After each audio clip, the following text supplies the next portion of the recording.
What is going on, everybody, and welcome back to the CU04 YouTube channel, where Carlisle United end a proper Cumbrian day of weather. It was wet, it was windy, but it finished with sunshines and rainbows at Brunton Park. Carlisle United 2, Aldershot Town 0, keeping another clean sheet for Carlisle United. Another fantastic performance from Carlisle. You could have had 11 man in the matches, to be honest. I thought everybody in that blue shirt was fantastic today. And it finally looking like Carlisle United have a team of players. You know, we've really started to gel. We've really started to understand each other's games and stuff, which is nice to see after about 2 years of a bit of a mismatch. It's been good to see these last few weeks, keeping clean sheets, playing with confidence, playing with a bit of flair, you know, showing the skills that we've got.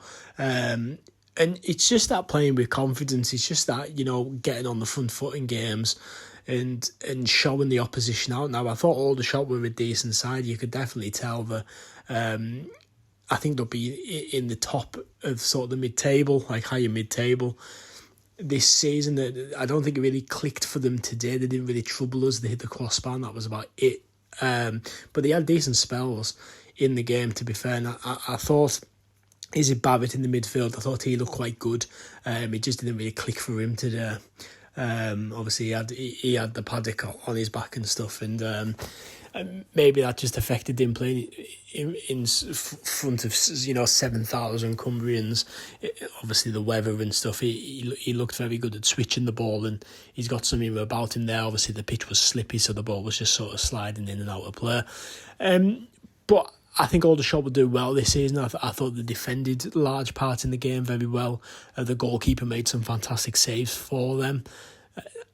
I thought Carlisle were just the better side overall. We took our chances. We took our chances. We just created a bit more than Aldershot in the game, to be fair. And it just goes down to playing with that confidence. But I believe Aldershot have scored 2 goals in every single game they've played this season.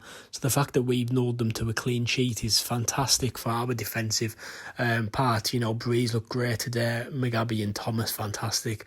You know, Harper and Davis, brilliant as well. I mean, every single player on that pitch in the Carlisle shirt was brilliant. There were no complaints at all. There's just one complaint that I have about the game, and it is just one tiny little thing which I'll get into a minute. But just back onto the Aldershot, I was a big fan of their manager as well. He just sort of conducted himself proper, if that makes sense. I think one of the most underrated things in football is a manager in a suit. And he was there in his suit. He had his Aldershot tie on, which I thought was brilliant. Little details. You know, the paddock were giving him a bit of jip. He was happy to give it back. You know, playing with that banter. And then he clapped the Aldershot fans for a good 2-3 minutes, made his presence felt shown that he appreciated it. But then he clapped off the Carlisle fans as well in the paddock as he was coming back down. And he had some very nice things to say to Mark Hughes about Carlisle and how strong of a team we are. So no, really, just a bit of a fan of that. I thought that was brilliant. It was nice to see, and I just thought he conducted himself really well. But on to Carlisle, on to the reason why you follow the channel. I thought the first half was good from Carlisle. I thought the only thing was missing was a goal. In the first half, I thought we did everything right but score.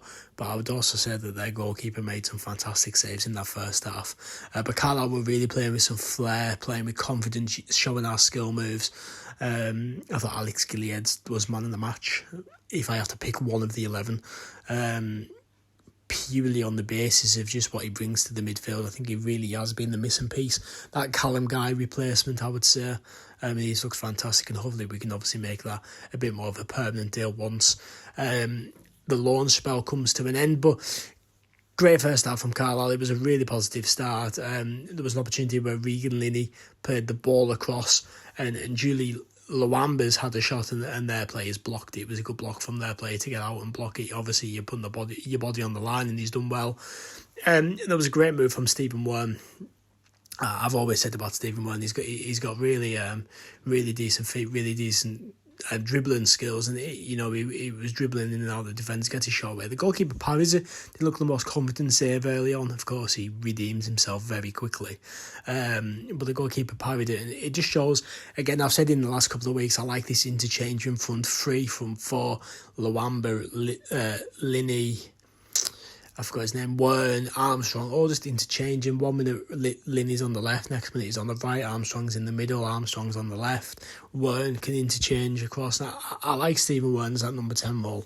And then there was an ambitious effort from Linney, a bicycle kick that just went wide, and then there was Linney was being held off as he's trying to counter-attack. He's wrestled their player to the ground. The referee's got no idea what's went on. He's obviously spoke with the linesman, and just to balance the books, give both players a yellow card. There's some brilliant play from Regan Linney. The touch to get past his man is absolutely sublime, fantastic. But the goalkeeper, his save was just as good as the touch to get it past the man. A fantastic save from the keeper. To stop a brilliant Regan Linney move. And then there was a lovely bit of play again. Gilead plays the ball to Wern, and Wern plays it back to Regan Linney. It's another brilliant save from their goalkeeper. And then from the corner, from that move, the corner came in. It was a brilliant save from another Regan Linney effort.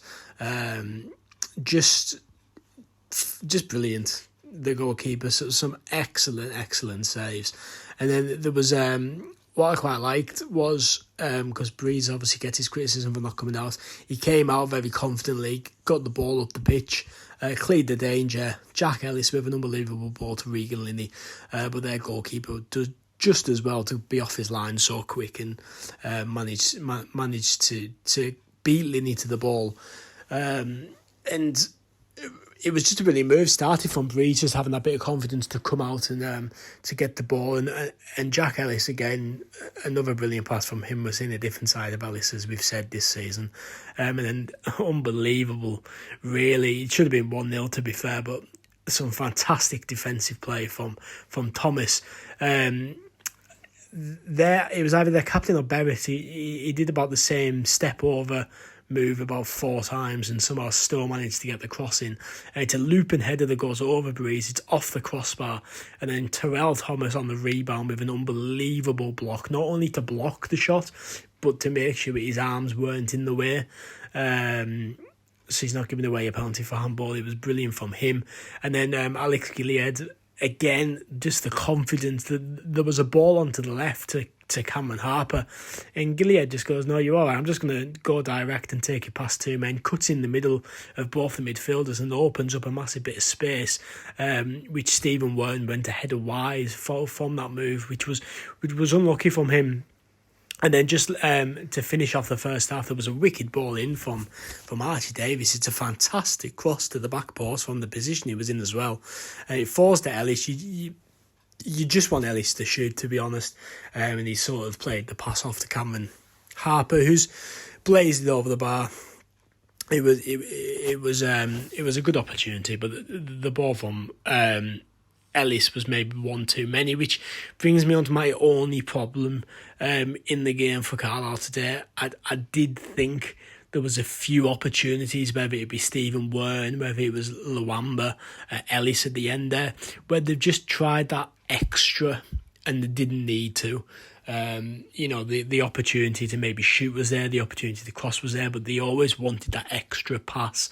There was a couple of occasions where Wern's got it in sort of a very attacking central role, and he's looked for the extra ball wide to Linney. Of course, don't get me wrong, you know exactly what Linney's capable of, but Stephen Wern has the opportunity as well, and I think Wern is a very capable player in them areas.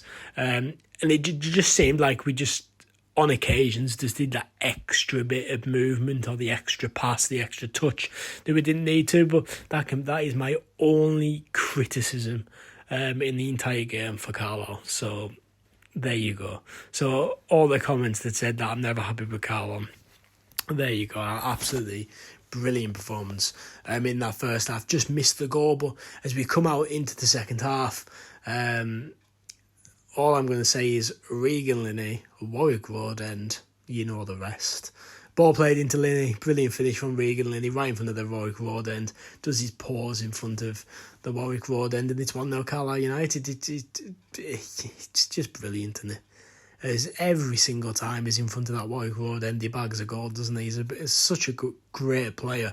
But 1-0 Carlisle, and then Linney plays in Harper, and obviously normally it's the other way around, but it was Harper that went through, and he just never really gets the ball out of his feet. He just doesn't really get the touch right. He doesn't really set himself properly, and he absolutely smashes it over the bar.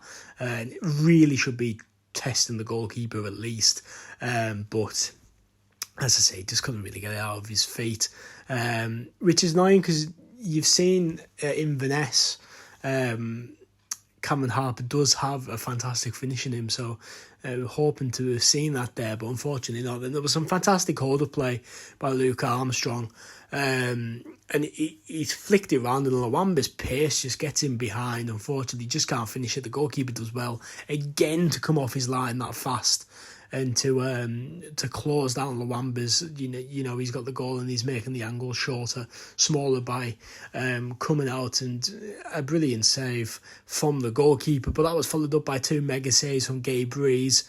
The second one being brilliant. The cross is coming in, it's fell to the lad of the foot, the back post, and Breeze is out fast to get a foot onto it. Brilliant save from him. And then, to be fair, the game dipped a little bit for about 15-20 minutes maybe. Not a lot happened. Carlisle were comfortable in possession. Aldershot were then comfortable in possession. No real teams really moving sort of past the midfield area. Neither team having a real opportunity, but then Bevis McGabby, take about what a finish from him. Really, he turns and just takes it first time into the bottom corner for 2-0. It was a really good finish from him. I don't think it's been spoke about as much as it should, really, because it was a great finish, especially from a centre-back, and a big centre-back at that. But brilliant from McGarvey to make it 2-0 from Carlisle United. And again, it's just another example of goals all over the pitch for Carlisle, which you need in a team that's going to battle for promotion. You need goals all over the pitch. You need that. What is the word I'm looking for? You need that unknown fact, if that makes sense. A goal can come from anywhere. The team will be doing the prep, and of course they'll be looking at Linney, they'll be looking at Armstrong, but that's fine because we've got goals from Ellis, we've got goals from Callum Whelan, Alex Gilead will get some eventually, Thomas has got some, McGabby's got some, Archie Davis has got some. You're getting the goals spread out across the team, which is what you need, and it's brilliant to see. Then there was a decent ball from Stephen Wern to Armstrong, and Armstrong forces a good save from their goalkeeper. Then there's some more skill from Luke Armstrong to take it down to Stephen Wern, a bit vice versa of what's just happened a couple of minutes ago. And then Wern has a shot, goes out for a corner, and then the last point really was the ball's come to there was an opportunity where Linney went through 1-on-1 and Armstrong had come across the defender had went down, the referee didn't give it, and then as soon as Linney's missed the effort, the referees then pulled it back for a free kick, which it'd be interesting to see if Linney scored, if he would have pulled it back for a free kick or not. Not the strongest referee performance. Some of his decisions were decent, but a lot of them seemed a little bit soft, to be fair. And some of them I was just questioning what on earth he's actually looking at, to be honest. But then there was a handball in the build-up, but Georgie Kelly has smashed it against the bar. But any contact with the hand leading to a goal, scoring opportunity, is a handball. So no complaints there, but a brilliant performance from Carlisle United. Absolutely fantastic. I really have no complaints, apart from just that way that maybe just did that one touch extra. But other than that, I thought it was a fantastic performance from Carlisle. And I know we joked about the whole Brunton Park being a fortress thing after we threw away the lead against Bowen Wood and the game against Solihull, but we really are making Brunton Park a fortress. Obviously, we're getting 7,000 each week, which is brilliant. Even in the rain today, 7,000. Cumbrians being loud. The away followings aren't as big as they could be. Of course, brilliant from Aldershot. Don't get me wrong. I'm not criticising. I think there was 158 of them, which is the highest attendance we've had from the away fans this season. Absolutely not criticising Aldershot, but they're so far out the way in the waterworks, it doesn't bounce onto the pitch. You know, when they were in the family stand above the paddock, you know, they were making noise because they were in and around, you know, they could bounce off the Warwick Road and they could bounce off the paddock. When they're in the west stand, east stand, I can't even think what stands what, to be honest. The Andrew Jenkins stand, when the away fans were in there, obviously they had the home fans to bounce off. But in the waterworks, you're just completely out the way. It's an open area, so the noise just goes up. It doesn't go out or anything. It doesn't project outwards. And yeah, I think Carlisle obviously use that to their advantage. Of course they will. But overall, I thought Brunton Park is becoming a fortress at the moment. Another clean sheet, another comfortable victory for Carlisle United, and most importantly, another 3 points. Carlisle United 1 point off the top of the table. Rochdale sit in first with Forest Green in second. Carlisle coming in third with 20 points, with Rochdale and Forest Green both to play in the coming weeks. But up next for Carlisle, it is Altrincham, followed by York, followed by Rochdale. What a week we've got in hand there. But yeah, what are your thoughts on the game? Let me know in the comments down below. But I've been seeing you all for. Thank you for watching this extra long review of the game. And I'll see you in the next one.